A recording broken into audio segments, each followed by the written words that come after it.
guys, and welcome back to another collaboration video between me and Amrutha Bindu Yoga, Medha Bhaskar of Amrutha Bindu Yoga. And today's video is actually building upon the video that we had for Jan, the entire sequence that we had for January, which was a beginner sequence. And today you're going to be working on a beginner sequence level 2. So it's the same asanas, same set of asanas. The only thing that's changing is the intensity. So this is a video that you might want to do every day if you're not a beginner to yoga anymore. You could practice this every day. It's basically a sequence designed to help you open up the entire body and stretch yourself out. So I have the sequence right here and we're going to get started. In fact, you do need at least one block, so have that handy with you. If you don't have any other props, if you don't even have the blocks, that's okay. Work with what you have, maybe a book. So without further ado, let's get started. But before we get started, go ahead and like and subscribe and follow this channel and Amrutha Bindu Yoga's channel as well. So now let's start with coming to a standing position and grab a block. Now, if you remember, the first asana that we did last time was Padan Gustasana. So now grab a block and hold it very tightly between the thighs. So it's not close to the groin, it's not right between the knees, it's somewhere between the knees and the groin, and you're trying to bring your feet as close to each other as possible. Sometimes that's not possible, then you keep the feet apart. But try and get them as close as possible to each other, and let's bend forward, keep gripping that block in tightly. Make sure your hips are right above your thighs. Right above your thighs, right above your ankles. What tends to happen is people tend to do this or you tend to go forward, but try not to do that. Grip the block tightly, hold your elbows and start to extend down. Extend your elbows down, keep holding that block tight.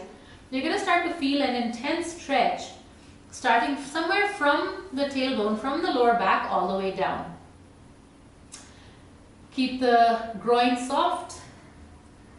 Keep your abdomen soft, keep the knees strong, keep the thighs strong and rolled in. And you can hold this for as long as you want. And then slowly, once you're done, release your arms.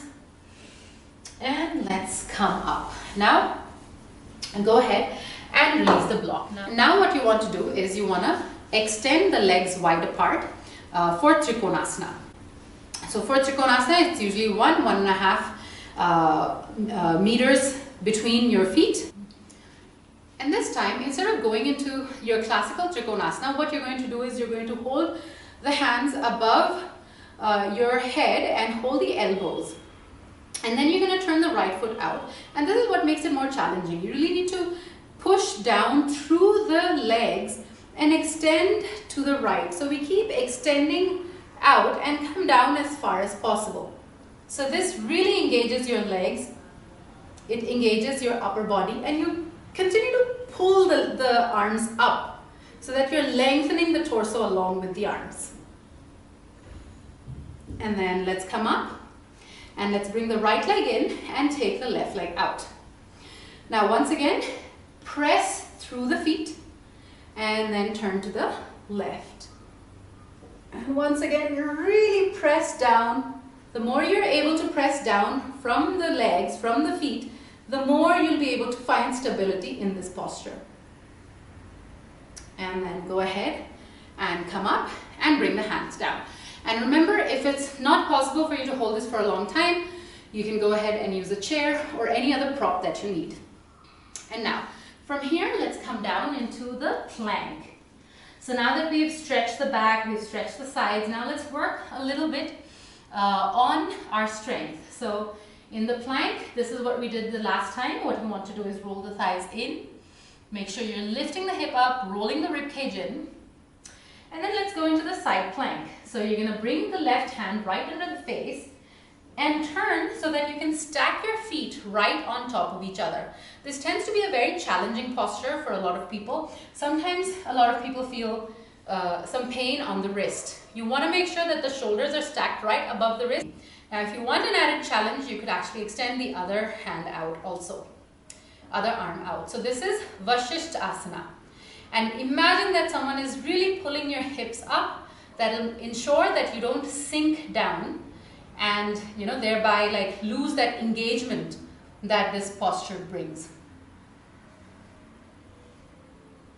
And now we'll do the same thing on the other side. So without bringing your knees down, remember this is like this is a level 2 beginner's asana. So do not drop the knees down. You're just going to come back into your plank, chaturanga, and then bring the right hand under the face. And now let's turn to the left. And now here you're going to extend the arms out. Keep lifting your hips up. And for those of you who find it difficult to balance, you could also place your hand on the waist, on the hip, and that will help you in balancing. And then let's come back down. Now, from here, let's lie down. And if you remember, the next posture was dhanurasana, and we did regular dhanurasana last time. So we're going to increase the intensity a little bit now. So what we're going to do is, instead of bringing the legs up, normally you're going to cross the legs. So whether you want to cross the right over the left or left over the right is up to you. We're going to do both sides. And then we're going to come down and then extend back with both hands, reach back and grab a hold of the ankles. Now this automatically rotates the shoulders a little more than classical dhanurasana. And now you're going to inhale, and with an inhalation, lift the knees up, lift your upper body up. Relax the shoulders so that they can reach back, lift up. And you can hold this for as long as you want, lift as high up as you want, and release. You can let go of your legs. And now let's repeat that on the other side. So just switch. You know which legs you did first, which legs you crossed over the other. Now let's just do it on the other side. So go ahead and reach back. And it's important to do it on both sides and with both legs crossed over each other, because you want to make sure that your body is always balanced. So here again, first the forehead is on the floor. And then you're going to roll the shoulders back and lift up. And again, keep rolling the shoulders back, relax your shoulders, relax the neck, relax the jaws, and lift up. Good. And then release. You can rest here for a while and then slowly come up. Okay, now from here, let's come into jammu shirshasana. Pull the left leg in, so you tuck that left leg in until the heel is close to the groin. You extend the right leg out. Now go ahead and hold the outer edges of the foot. Now those of you who are beginners may need to use a belt. So go ahead and use that. If you don't have a belt, you can even bend your knee, that's absolutely fine, because we want the back to be straight. And I'm just going to turn to the right so that you can see that. And you want to keep a straight back, so you're really like pulling from the glutes, you're pulling forward. And if you can go a little bit more forward, go ahead and keep your gaze, on your shins. So we're not trying to come to the knees, you're lengthening the head closer to the toes and coming down. This feels especially good because we've just done a back bend, so you're trying to do the counter position. Now, the same thing on the other side, so bring the right knee in, tuck it in, and then keep a straight back. A lot of people like to stretch the arms up and then bring the arms forward. And once again, if you have to bend the knees, that's also fine. The idea is to keep the back straight. Keep pulling the elbows out and forward. Keep pulling the head closer and closer to the toes. Feel that nice stretch on the hamstrings. Think that you're widening the hamstrings, widening the back of the knees. Hold for as long as you want. And let's come up and out. Now, after this, let's do a nice side bend.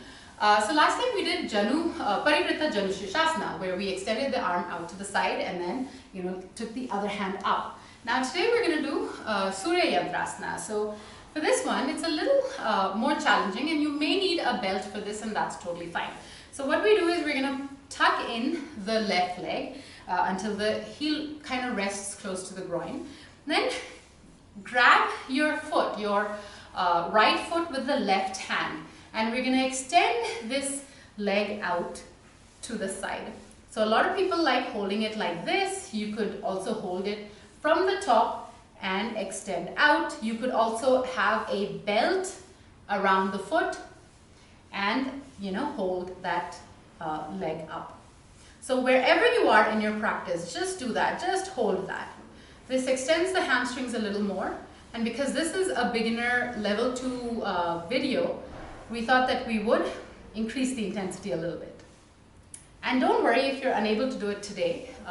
Practice this video every day for a month, even just 2-3 weeks, and you'll see a huge difference. Okay, so let's do the surya yantrasana on the other side.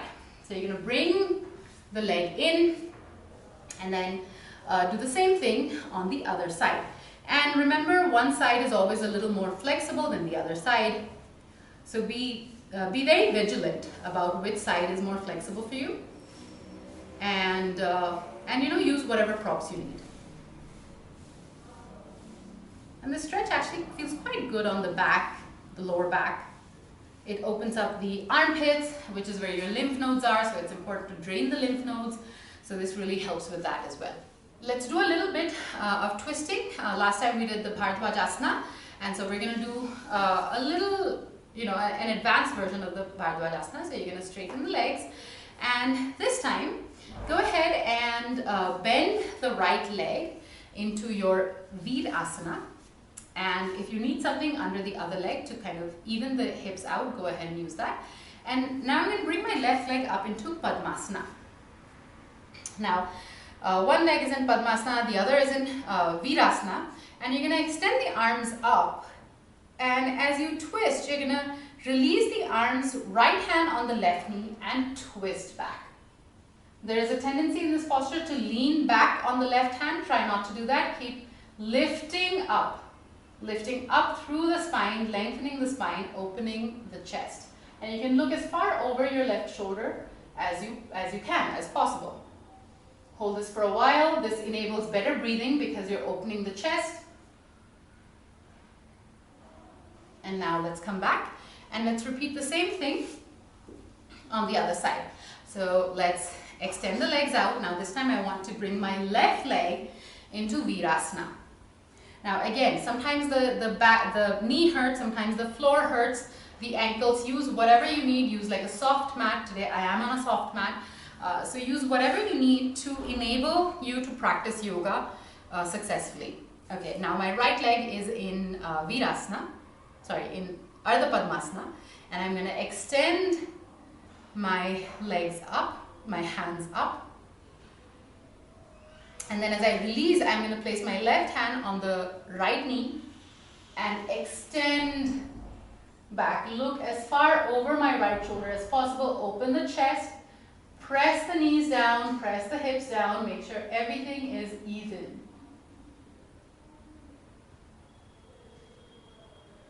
And then slowly come back and extend the legs out. Now from here, let's once again do a little bit of a back bend. For this, you could actually use a block if you need. And a block works really well, I've noticed. So what you want to do is you want to come down, lie down on the floor with your shoulders slightly pushed back so that the chest is lifted up, and come into your Setubandhasana. So we're going to lift the hips up and place a block under the tailbone. So if you have something like a stool, that also works really well. You'll notice that you get a really nice stretch on the front, on the hip flexors, which are always tight, on the thighs, which are also tight, and it helps you in lengthening the back of the neck in a really nice way. And from here, you can hold the hands beyond the level of your block or your stool, and press the hands down. So you're pressing the hands down. That gives the chest a little bit more of a lift, and then extend the legs out. So you're basically straightening the leg, both legs.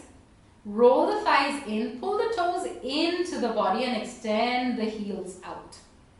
This will intensify the stretch on the hip flexors, on the thighs. And it's a great little antidote for sitting all day long. and for back pain. And you can hold this, remember, don't hold your breath. Hold the posture only until you can breathe in it. Breathe successfully and calmly in it. The moment your breath becomes shallow and becomes labored, that's when you know the asana is not good for your body anymore. Now release, and you're going to place your hips down on the floor and allow the hips to stabilize and stay here. And now from here, let's do another little back bend. So what you want to do is, it's the Matsyasana. So you're going to actually bring your legs into Padmasana. If you can do Padmasana, that's great. If you are unable to do full Padmasana, you could do Ardha Padmasana also. And what you're going to do is you're going to reach back, reach down and hold the feet. And then I'm going to place my elbows on the floor and lift the upper body up. And try and place the top of my head, and I'm going to remove this. Try to place the top of my head on the floor with the help of my elbows. So lifting the hips, the chest up, lengthening the front of the neck, push the knees down, and hold this.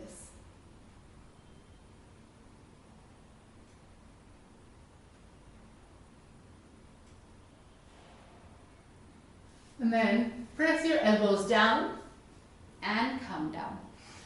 Now you're going to undo the legs, and remember, if you're unable to do Padmasana, go ahead and do the same posture in your Ardha Padmasana or even in Sukhasana if that's what you need. This was a back bend, so you can actually pretty much modify it however you need. Now we're about to close the sequence, so what you want to do now is hug the knees into your chest for Padan Gustasana. And this is great for like lengthening the back, the tailbone. And if you want further challenge, you could actually bring the forehead close to the knees and you're like making a little ball out of your body.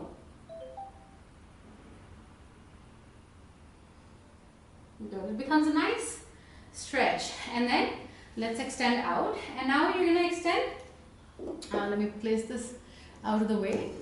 You're going to take both hands out to the sides and just once, let's bring the knees close to the chest and drop both knees together to the right elbow. And try to keep the left shoulder on the floor. This is a great stretch for the sides, and this is something that you can do every day, even on your bed, like at the end of the day. And then you're going to come up. And then let's do the same thing on the other side. So drop both knees down, push the right shoulder back into the floor.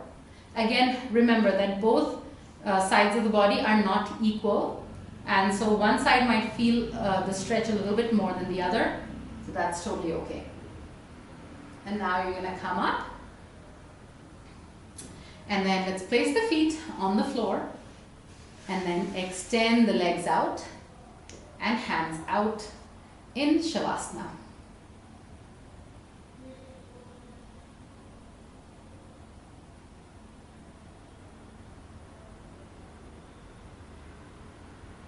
So there you have it. That was your beginners level 2 sequence. Go ahead and check out beginners level 1, and you could even do these back to back. They'll definitely help you in deepening your postures. And if you have any questions, do let us know. I hope this video helped. Thank you.